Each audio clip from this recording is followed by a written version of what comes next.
Hi students, we are discussing Unit 20 Organ Systems in Animals. Okay, in this lesson today we are going to discuss about the human reproductive system. What is reproduction? Reproduction is the process of producing the young ones. Okay, reproduction is the process of producing the young ones.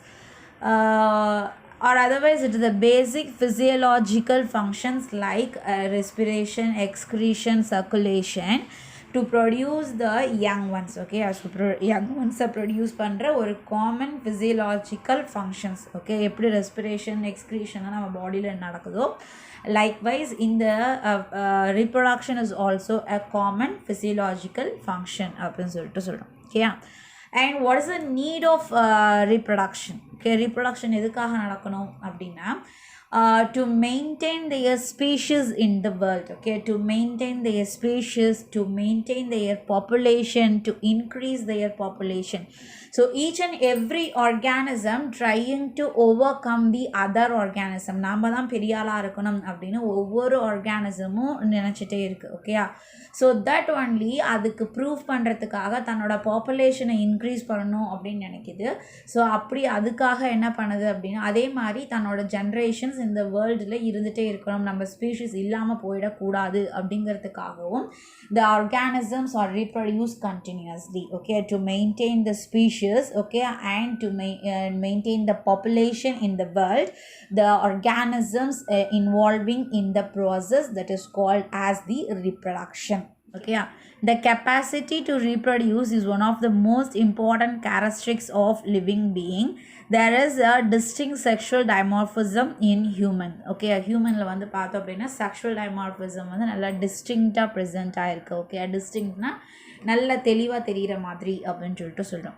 So sexual dimorphism அப்படிங்கிறது என்னது? The morphological difference between a male and female. Okay, the morphological difference between male and female. நம்ம வெளியில் பார்த்தோன்னே தெரிகிற differences. Okay, பாடி ஸ்ட்ரக்சரில் தெரிகிற differences, அதுதான் நம்ம என்ன சொல்கிறோம் அப்படின்னா செக்ஷுவல் டைமார்ஃபிசம் அப்படின்னு சொல்லிட்டு சொல்கிறோம். ஓகேயா, so that is in male are visibility different from the females. Okay, male ku female ku நடுவுல இருக்கிற differences அப்படினு physical differences. Okay, physical build up, external genital organ, secondary sexual characters அப்படினு சொல்லிட்டு சொல்றது. That means for male அப்படின்னு எடுத்துட்டோம் அப்படின்னா broaden shoulder வந்து broaden-ஆ இருக்கிறது, and voice வந்து பார்த்தோம் அப்படின்னா harsh voice-ஆ இருக்கிறது, mustache and beard இருக்கிறது. ஓகே, and in female அப்படின்னு பார்த்தோம் அப்படின்னா development of breast and development of hip bone and feminine voice, இதெல்லாம் தான் நம்ம என்ன சொல்கிறோம் அப்படின்னா the physical difference. and அதே மாதிரி genitalias. ஓகே, மேலுக்கு வந்து பார்த்தோம் அப்படின்னா scrotum and penis இருக்கிறது, then ஃபீமேலுக்கு vagina இருக்கிறது. ஸோ இதெல்லாம் தான் நம்ம என்ன சொல்கிறோம் அப்படின்னா physical build-up, external genitalia organ, secondary sexual characters அப்படின்னு சொல்லிட்டு சொல்கிறோம். Okay, next the reproductive system of male and female consists of many organs which are distinguished as primary and secondary sexual organs. Okay, and the male and female reproductive system there are number of organs are present. They are classified into two. One is the primary organ and another one is the secondary organ. Primary sex organs and secondary sex organs. Okay, both in male and female the reproductive organs are divided into two. Okay, a primary sex organ and the secondary sex organs. Okay, the primary sex organs அப்படிங்கும்போது in male that is the testis that produces the gamete, that is the sperm. So அந்த sex cells அப்படின்னு சொல்லி சொல்கிறோம், R த gametes அப்படின்னு சொல்லி சொல்கிறோம். So அந்த கேமீட்டை ப்ரொடியூஸ் பண்ணுற gonad reproductive organ, that is the main, the primary reproductive organ. Okay, main or primary reproductive organ. Then அதுக்கு ஹெல்ப் பண்ண இருக்கிற ஆர்கன்ஸ் அதுதான் வந்து பார்த்தோம் அப்படின்னா செகண்டரி செக்ஷுவல் ஆர்கன்ஸ்ன்னு சொல்கிறோம். இன் மேல் வந்து பார்த்தோம் அப்படின்னா என்னென்ன அப்படின்னு பார்க்கும்போது vas deferens, epididymis, vas deferens, penis, these are the secondary sexual organs. Okay, so in females அப்படின்னு எடுத்துட்டோம்னா the primary sex organ is the ovary that produces the female gamete, and அதே மாதிரி accessory gland secondary sexual organs என்னென்ன அப்படின்னு பார்க்கும்போது oviduct, fallopian tube, uterus, vagina, these are the secondary sexual organs. Okay, the reproductive organ becomes functional after attaining the sexual maturity. Okay, reproductive organ வந்து எப்போ functional ஆகும், that means they ready to produce the egg and sperm. Okay, அந்த gamete formation எப்போ ஆரம்பிக்குது அப்படின்னா at that sexual maturity ஆகும்போது. Okay, at the start attaining of sexual maturity. Okay, in males இந்த sexual maturity எப்போ ஆகுதுன்னு பார்த்தோம் அப்படின்னா 13 to 14 years. Okay, மேலில் வந்து அந்த sexual maturity நடக்கிறது 13 to 14 years. Okay, in female வந்து பார்த்தோம் அப்படின்னா it is attained at the age of 11 to 13. Okay, it is attained at the age of 11 to 13. This age is known as the age of puberty. Okay, அந்த age நம்ம என்ன சொல்கிறோம் அப்படின்னா age of puberty அப்படின்னு சொல்லிட்டு சொல்கிறோம். During sexual maturity hormonal changes takes place. Okay, during sexual maturity என்ன நடக்குது, hormonal changes takes place. So அந்த hormonal changes தான் எதுக்கு ரெஸ்பான்சிபிளாக இருக்குது அப்படின்னா that is responsible for the secondary sexual character. Okay, the hormonal change occur during the puberty that is responsible for the secondary sexual characters. Okay, next வந்து பார்த்தோம் அப்படின்னா இப்போ நம்ம பார்க்க போகிறது male reproductive system. Okay, we are going to discuss the male reproductive system.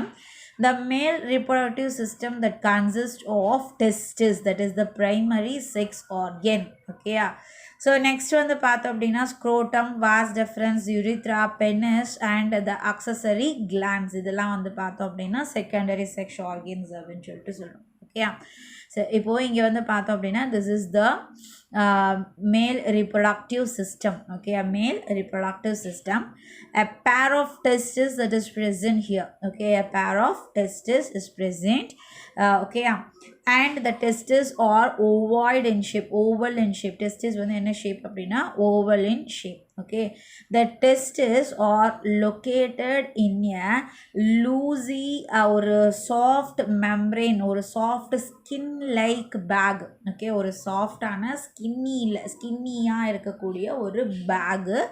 So ஒரு cover. So அந்த பேகுக்குள்ளே தான் ப்ரெசென்ட் ஆகிருக்கு. அந்த சாஃப்ட் லூஸ் ஸ்கின்க்கு என்ன பேர், ஸ்கின் பேக் இருக்கு இல்லையா, அந்த பேகுக்கு என்ன பேர் அப்படின்னா ஸ்க்ரோட்டம் அப்படின்னு சொல்லிட்டு சொல்கிறோம். ஓகே, அந்த soft sac that is called as the scrotum. Okay, the scrotum is present outside the body of our abdomen, outside the abdomen. ஓகேயா, ஸோ நம்ம பாடியில் அப்டாமனுக்கு வெளியில் ப்ரெசென்ட் ஆகிருக்கு. It is not present internally. The scrotums are present externally to the body. Okay, நம்ம பாடிக்கு வெளியில் present ஆகிருக்கு. why it is located outside அப்படின்னு சொல்லி பார்த்தோம் அப்படின்னா for the sperm production. Okay, இதுக்காக அப்படின்னா for the sperm production. The sperm production requires 2 to 3 degrees Celsius less than our body temperature. Okay, நம்ம body temperature வர ஒரு 2 to 3 degree Celsius கம்மியாக இருக்கணும். அப்போ தான் என்ன ப்ரொடியூஸ் ஆகும்னா sperm production வந்து ப்ராப்பராக நடக்கும். ஓகே, ஸோ ஃபார் தேட் நம்மளோட பாடி டெம்பரேச்சர் கொஞ்சம் ஹை. ஓகே, 98.4லேருந்து 98.6 வரைக்கும் சொல்கிறோம். ஸோ அதை விட கம்மியான டெம்பரேச்சர் இதுக்கு தேவைப்படுது. So that the sperm productionக்காக for the sperm production the scrotum is present outside the body. Okay, so it is a sac. The scrotum is a loosey sac. Okay, நல்லா லூஸியாக இருக்கக்கூடிய ஒரு sac. அதுக்குள்ளே தான் என்ன ப்ரெசென்ட் ஆயிருக்கு அப்படின்னா the testis is present. Okay, testis is oval in shape and it consists of two different parts. One is the seminiferous tubule. Okay, one is the seminiferous tubule and another one is the interstitial cells. Okay, seminiferous tubule one, interstitial cells one. Okay, so this from the seminiferous tubule என்ன produce ஆகுது அப்படின்னா sperm வந்து produce ஆகுது. Okay, seminiferous tubuleஸோட walls, the walls of seminiferous tubules contains germinal epithelial cells. Okay, germinal epithelial cells. இப்போ நான் picture காமிக்கிறேன் பாருங்கள். இதுதான் seminiferous tubule. இந்த seminiferous tubuleோட வால்ஸில் வந்து என்ன ப்ரெசென்ட் ஆயிருக்கு அப்படின்னா germinal epithelial cells இருக்குது. From the germinal epithelial cells என்ன ப்ரொடியூஸ் ஆகுதுன்னா sperm ப்ரொடியூஸ் ஆகுது. ஸோ இங்கே பாருங்கள் sperm கொடுத்துருக்காங்க. ஸோ sperm வந்து ப்ரொடியூஸ் ஆகுது. ஓகே, அடுத்தது between the seminiferous tubule, number of seminiferous tubules are present here, and in between the seminiferous tubule என்ன present ஆயிருக்கு அப்படின்னா interstitial cells or Leydig cells அப்படின்னு சொல்லிட்டு சொல்கிறோம். Okay, interstitial cells or Leydig cells are present in between a seminiferous tubule.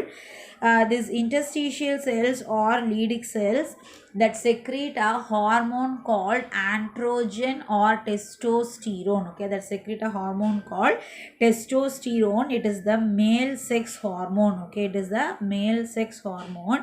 It secretes in male and it is responsible for the production of the sperm and also for the secondary sexual character of the male. Okay, so male oda secondary sexual character kum idu responsible ah irukku. Okay, so next வந்து பார்த்தோம் அப்படின்னா இப்போது the seminiferous tubules இருக்குன்னு சொன்னால் number of seminiferous tubules இருக்குது. from the seminiferous tubule என்ன produce ஆகுது, sperm is produced. So as all the seminiferous tubules are united together and form a coiled structure outside the testis. Okay, testisக்கு வெளியில். So இங்கே இருக்க பாருங்கள், இந்த இடத்துல pink கலரில் தெரியலையா, இந்த ஒரு coiled structure-ஆக இருக்கும். ஸோ அந்த coiled structure form பண்ணுது. that highly coiled tubular structure is called as epididymis. Okay, this highly coiled tubular structure is called as epididymis. Okay, the epididymis is continuous as a duct. That duct is called as vas deferens. Okay, this duct is called as vas deferens. Okay, the vas deferens that connected to the urethra. Okay, and the vas deferens வந்து பார்த்தீங்கன்னா என்ன ஆகுதுன்னா, so இங்கே வந்துட்டு இங்கே இந்த urinary பிளாடர்லேருந்து வர இந்த யூரித்ராவோட கனெக்ட் ஆகிக்கும் பாருங்கள். So it is connected to the urethra. Okay, so before to connect with the urethra, the was reference வந்து யூரித்ராவோட கனெக்ட் ஆகிறதுக்கு முன்னாடி இட் இஸ் அது வந்து என்ன ஆகுது அப்படின்னா, அந்த வாஸ் ரெஃபரன்ஸில் இருக்கிற அந்த ஸ்பெர்ம் ரிலீஸ் ஆகிற ஸ்பெர்ம் இருக்கு இல்லையா, the sperm is mixed with the secretion of prostate gland. சரியா, எதோட மிக்ஸ் ஆகுது அப்படின்னா prostate glandோட மிக்ஸ் ஆகுது. அதே மாதிரி seminal vesicle அப்படின்னு சொல்லிட்டு சொல்கிறோம், that is also a gland. So இது ரெண்டுல இருந்தும் வந்து பார்த்தோம் அப்படின்னா some secretions are produced. Okay, அதிலிருந்து நம்மளுக்கு some secretions are coming. So அந்த செக்ரீஷன் ஒரு செமி லிக்விட் மாதிரி ஒரு secretion. Okay, that secretion prostate கிளாண்டோட அண்ட் செமினல் வெசிக்கிளோட செக்ரீஷன். ஸோ இந்த செக்ரீஷன் என்ன பண்ணுது அப்படின்னா that give the moisture content. Okay, அது வந்து மாய்ஸ்சர் கண்டென்ட் கொடுக்குது. தென் அதே மாதிரி வந்து பார்த்தோம் அப்படின்னா that give nourishment to the sperm. Okay, அந்த ஸ்பெர்முக்கான நரிஷ்மெண்ட் நியூட்ரியன்ட் சப்ளை கொடுக்குது. தென் it gives the pathway for the movement of the sperm. Okay, அந்த sperm swim பண்ணுறதுக்கான ஒரு மீடியமை கொடுக்குதுன்னு சொல்கிறோம். Okay, it gives the medium for the swimming அப்படின்னு சொல்லிட்டு சொல்கிறோம். Okay, the sperm வந்து பார்த்தோம் அப்படின்னா இவ்வளோ நாளாக என்ன சொல்லிட்டு இருந்தாங்க அப்படின்னா swims அப்படின்னு சொல்லிட்டு சொல்லிட்டு இருந்தாங்க. சரி, அதோட டெய்ல் இருக்குது, has the tail, the sperm has the tail. So அந்த டெய்லில் வந்து வைப் பண்ணி it swims அப்படின்னு சொல்லிட்டு சொல்லியிருந்தாங்க. ஆனால் இப்போது என்ன சொல்கிறாங்கன்னா ரீசெண்டாக the scientists discover the sperm not vibe. அது வந்து அசைக்கிறது வேகமாக இப்படி ரைட் அண்ட் லெஃப்ட் ஃபிஷ் வந்து ஸ்விம் பண்ணுது இல்லையா, அது மாதிரி அசைக்கிறது கிடையாது. ஸோ இட் என்ன பண்ணுது அப்படின்னா it rotates it's tail. Okay, அந்த டெய்லை வந்து என்ன பண்ணுதுன்னா ரொட்டேட் பண்ணுது. ஸோ பை த ரொட்டேஷன் அது சுற்றும் போது என்ன ஆகுதுன்னா இது முன்னாடி ஃபார்வர்ட் ஆகுது, மூவ் ஆகுது அப்படின்னு சொல்லிட்டு சொல்கிறாங்க. ஓகே, ஸோ அப்போது த வாஸ் டெஃபரன்ஸ்லேருந்து ஓகே, ஸோ வாஸ் டெஃபரன்ஸ்லேருந்து என்ன ஆகுது அப்படின்னா the sperm that reaches the prostate gland. So அந்த ப்ராஸ்டேட் கிளாண்ட் அண்ட் செமினல் வெசிக்கலுக்கு போகும்போது the sperm is mixed with the fluid substance that secreted by the prostate gland and seminal vesicle. So this fluid that gives the nourishment and floating medium அப்படின்னு சொல்லிட்டு சொல்கிறோம். And it keeps the sperm moisture. Okay, so in the sperm and the fluid ரெண்டையும் சேர்த்து நம்ம என்ன சொல்கிறோம் அப்படின்னா semen அப்படின்னு சொல்லிட்டு சொல்கிறோம். Okay, the sperm that mixed with the fluid. Okay, these two combine and form a semen. Okay, sperm and the fluid that form a semen. Okay, the semen that reaches the urethra, and the urethra இப்போ என்ன ஆகுது, here the urethra and the vas deferens that fuse together, and this duct is open. இது இப்போ யூரித்ரான்னு சொல்கிறோம். Okay, இங்கே வந்து இங்கே இருக்கிற வரைக்கும் இதுவும் யூரித்ரா தான். ஸோ இங்கேயும் இது வந்து it is continuous as urethra, and this urethra is open out here. So this is the penis. Okay, this penis is a ejaculatory duct. So it is used to release the urine and also the sperm. Okay, யூரினையும் ஸ்பெர்மையும் release பண்ணுறதுக்கான ஒரு structure அப்படின்னு சொல்லிட்டு சொல்கிறோம். Okay, so இதுதான் வந்து பார்த்தோம் அப்படின்னா மேல் reproductive system. Have you clear in this? Okay, so we will discuss the female reproductive system in our next class. Okay, thank you.